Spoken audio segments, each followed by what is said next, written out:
বেতন না পেয়ে চরম হতাশায় রেগা কর্মচারীরা। দেওয়ালির আগে মুখ্যমন্ত্রীর হস্তক্ষেপ চাইলেন বক্সনগর ব্লকের 52 জন কর্মী। ত্রিপুরা রাজ্যের অন্যান্য কর্মচারীরা যেখানে দুর্গাপূজার আগেই বেতন পেয়েছেন, সেখানে এখনো বেতন পাননি এমজিএন রেগা প্রকল্পের কর্মচারীরা। এর ফলে চরম আর্থিক সংকটে পড়েছেন তারা। সংসার চালানো থেকে শুরু করে উৎসবের আনন্দ সবকিছুই থমকে গেছে বেতনের অভাবে।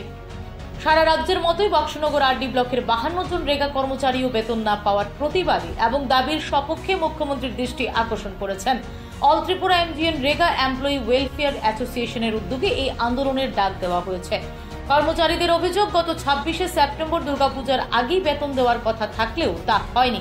অন্য সব দপ্তরের কর্মচারীরা বেতন পেলেও তারা বঞ্চিত।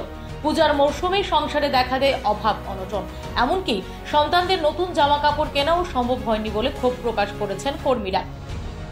বেতন সংক্রান্ত বিষয়ে কর্মীরা ব্লক আধিকারিক সঞ্জীব পাল মহাশয়ের সঙ্গে বৈঠক করেন। তিনি জানান, নতুন সিস্টেমের টেকনিক্যাল সমস্যার কারণে বেতন দিতে দেরি হচ্ছে, তবে শীঘ্রই তার সমাধান করা হবে। কর্মচারীদের দাবি, আর কোনো দেরি না করে দেওয়ালি পুজোর আগেই যেন বেতন পরিশোধ করা হয়। এ বিষয়ে মুখ্যমন্ত্রী মানিক সাহার ব্যক্তিগত হস্তক্ষেপ কামনা করেছেন তারা, যাতে দীর্ঘদিনের এই অনিশ্চয়তার অবসান ঘটে এবং পরিবারে ফেরে উৎসবের হাসি।